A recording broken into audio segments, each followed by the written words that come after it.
these patients often enough take several medications, and they're not happy about it. Weight is not the cause of all of it, but weight and obesity is the common denominator across all of them.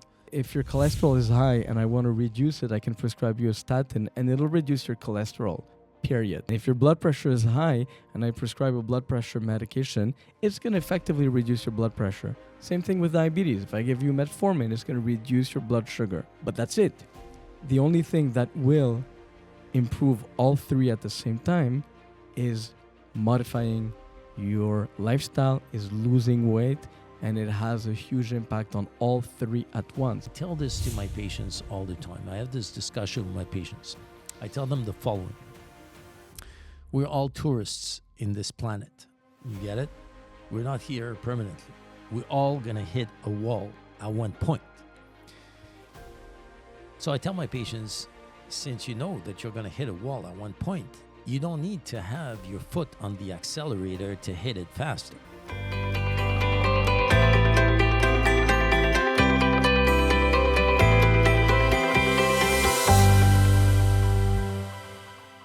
So, hello everyone. Welcome back to our podcast, Let's Talk Health. I'm Dr. Albert Benheim. I'm a family physician here at Ozempic in Montreal. Dr. Assayag, also a family physician. Dr. Yann Azoulay, family doctor here too. So we are right now doing a big blitz on weight loss. Our patients really gave us some beautiful feedback, positive feedback on our podcast. And thank you very much once again.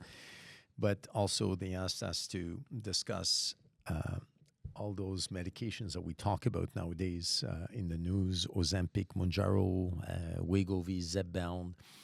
And so we did a podcast last week. I invite you to listen to it. I think it's really interesting. But this one today is catered to patients, a subgroup of patients that we see in our office, at our clinic, that come to see us for weight loss, but these patients suffer from, chronic diseases such as high blood pressure, cholesterol, diabetes, cholesterol issues, heart disease. And these patients often enough take several medications, and they're not happy about it. And somehow they get used to,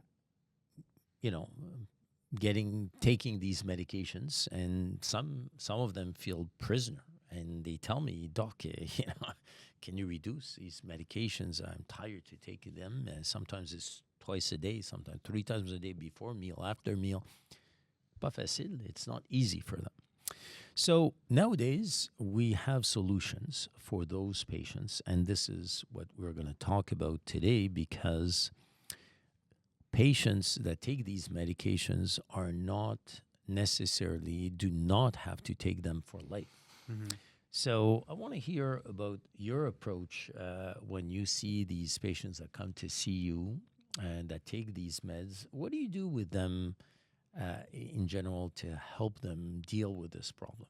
Yeah, so obviously every pathology, every health issue is different, but I try to gently explain to patients that weight is not the cause of all of it, but weight and obesity is the common denominator across all of them. True. So that if we're able to really try to address one thing specifically, it'll give us the best chances to be able to better control those health problems. Better control in meaning that we could reduce medication, better control it that we could have better sleep, better mobility, having all these changes that will improve the quality of life just by really focusing in on one thing. So just for our viewers, just for you to understand, when you lose weight, your blood pressure comes down. When you lose weight, and mostly fat, and we'll talk about this in a minute, your blood sugar goes down. So, and your cholesterol goes down. So you can treat patients with medications, but you also can treat patients for these problems by helping them lose weight and become healthier What do you see in your practice? You're right, and we tend to focus a little bit too much on what we can't modify, what we can't act upon, right? There's genetics, there's age, right? With age and with genetics, sometimes there's high blood pressure and diabetes. But we need to put more emphasis on the things that we can change or that we can improve. Yeah. Lifestyle, weight is absolutely a big one. And I tell patients, I like to say that, if your cholesterol is high and I want to reduce it, I can prescribe you a statin and it'll reduce your cholesterol, period, right? And if your blood pressure is high and I prescribe a blood pressure medication, it's going to effectively reduce your blood pressure. Same thing with diabetes. If I give you metformin, it's going to reduce your blood sugar. But that's it. The only thing that will improve all three at the same time is modifying your lifestyle, is losing weight, and it has a huge impact on all three at once. And so that's what we need to put our focus on. So whenever I see a patient that comes to my office and for a checkup, for example, what goes in my head is how can I help this patient become healthier? That's what really my focus is when my patients come to a checkup. And like you said, very often the commonality, the problem, the underlying problem is this weight issue. And at the office, we work a lot with body composition. And often enough, when I go through the body composition, so we do a body composition test using a very specific tool, a sophisticated machine, so that we know, how much muscle you have, percentage of body fat, etc. And when I go through this sheet and the report with the patient, often enough, they are like stunned at what I am telling them. And they didn't realize to what extent, I talk about visceral fat and all that, and they had no clue. And when I explained to them, they say, whoa, it's a bit of a shocker. But I tell them, listen, you're not doomed to take all these medications. We can help you become healthier. And by the same token, get rid of these medications or at least reduce them. So what's your experience when you talk about body composition with your own medications? I find, again, that there is a lot of direct links with body composition and trying to improve different outcomes for different health issues like hypertension, cholesterol, diabetes that we spoke about. I think it goes even further than that. Patients with sleep apnea, for example, who are on CPAP is one of the main things. We always tell them, but I guess we're in a position, we have a luxury of actually having this weight loss program and seeing what weight loss does to patients. And these patients are no longer dependent, or most of them reduce their dependency on CPAP, have a much better sleep. That in turn helps their blood pressure, helps their cholesterol, helps their diabetes. And it's really solely because of the physical weight loss and the percent body fat that we're seeing reducing on these patients. I think it's important to remember that this, when we do the body composition, we look at the percent body fat. We don't, muscle mass is not a problem. It's great. Muscle mass is good. So it's not because you have a lot of muscles that you may have an overweight issue.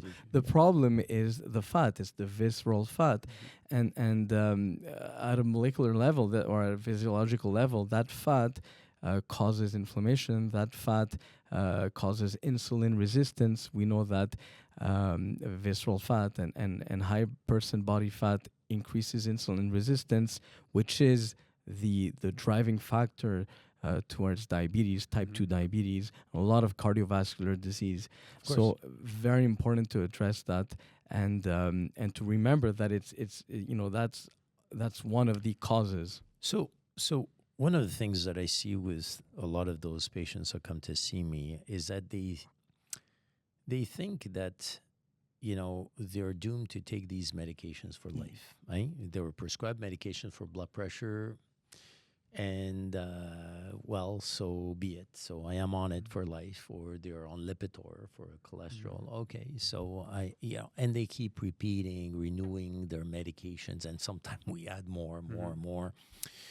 But in my mind, and for you viewers out there, you have to understand that there are 3 states for each pathology. So let me explain. Whether you have high blood pressure or cholesterol, you can have a blood sugar that is completely out of whack. That's one state, meaning that you're not controlled, your blood sugar is high. That's one state. Like your blood pressure could be not controlled. Second state is, hey, your blood sugar is well controlled with medication, or blood pressure is well controlled with medication. But you also have a third state, which is blood pressure or blood sugar can be controlled with proper lifestyle, reduction of your weight, proper life habits. So meaning in that state, in the third state, you're no longer diabetic, you no longer have high blood pressure, you no longer have a cholesterol that is not controlled. And out of those 3 states, this is definitely the best state. So don't kid yourself. Medications don't fix a problem, they're a patch.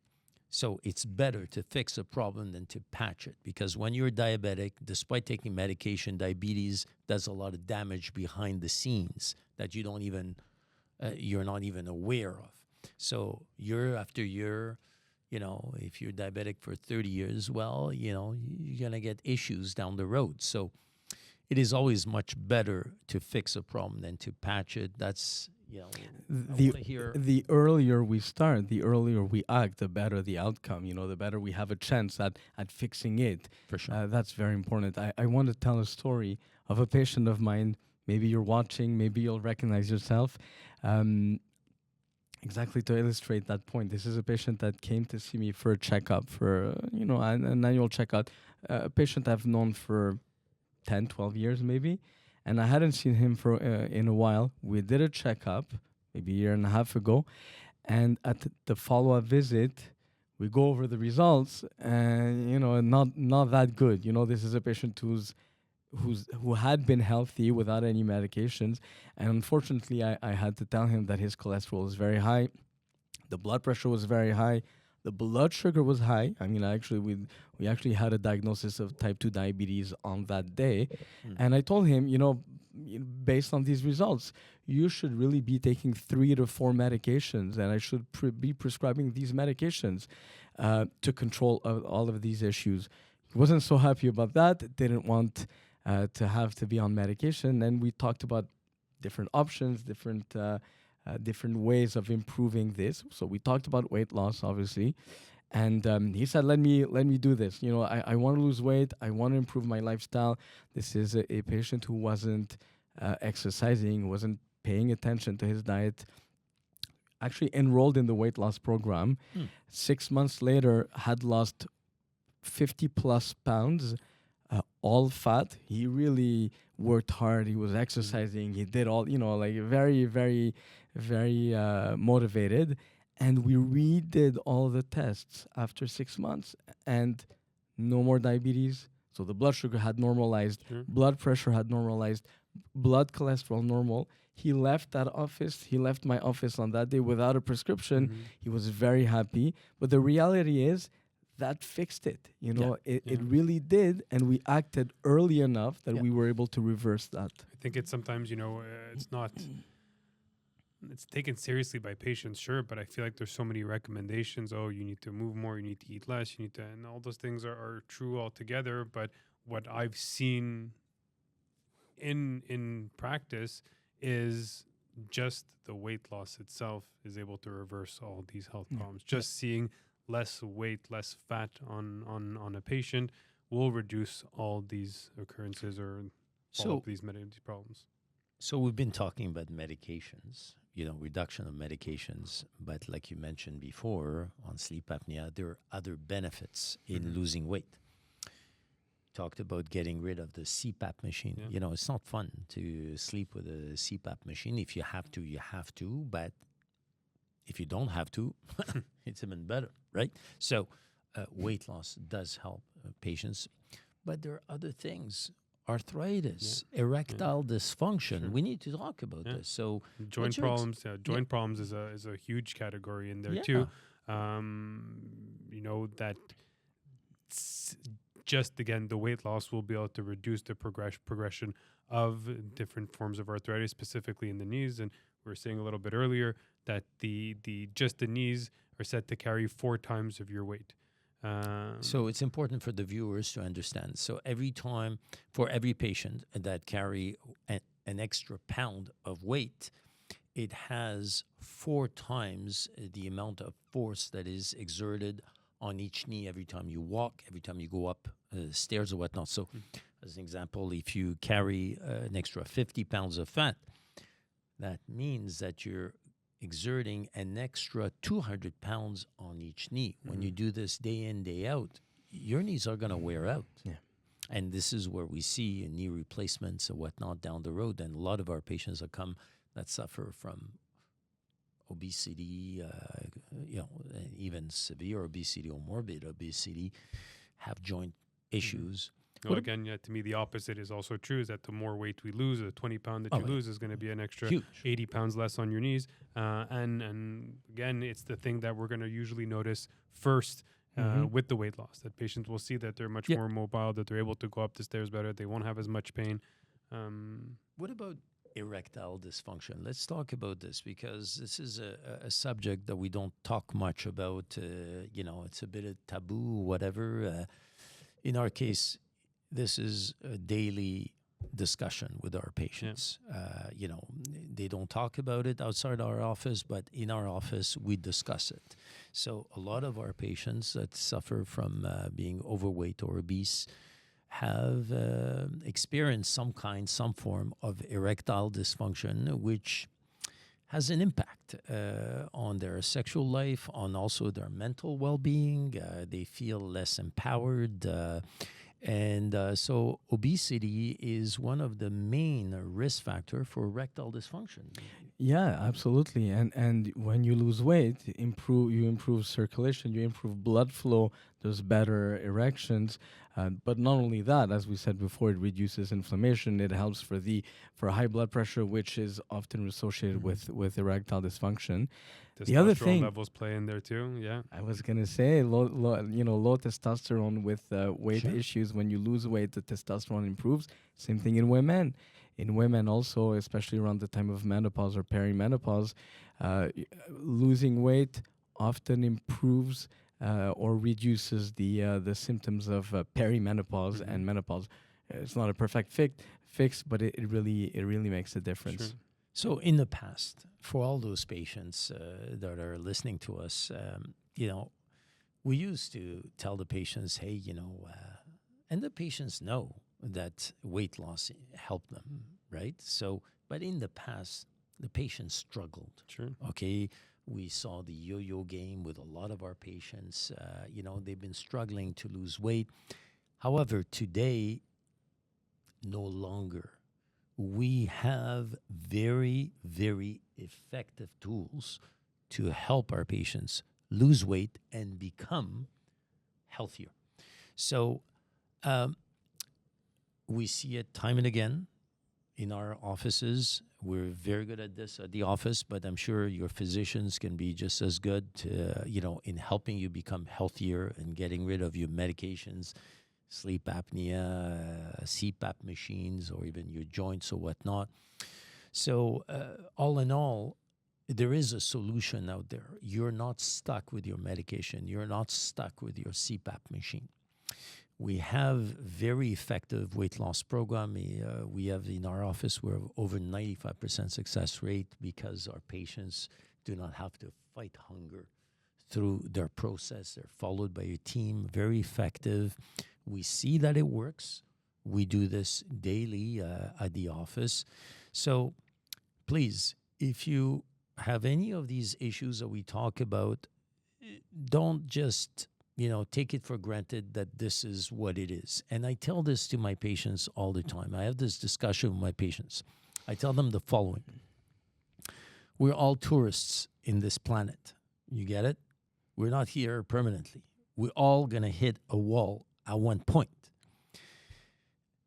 So I tell my patients, since you know that you're going to hit a wall at one point, you don't need to have your foot on the accelerator to hit it faster. So when you have all these problems, that's what you have. You're pushing the accelerator down.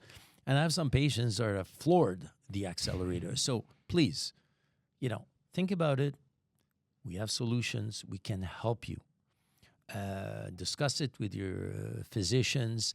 You can change your life. You can turn it around. We have very effective tools. The GLP-1s are here to help. So inquire about it. And this is it for our podcast. So wish you well. And stay tuned for a more detailed information next week with respect to the GLP-1s. Be well. See you next Thank week. you.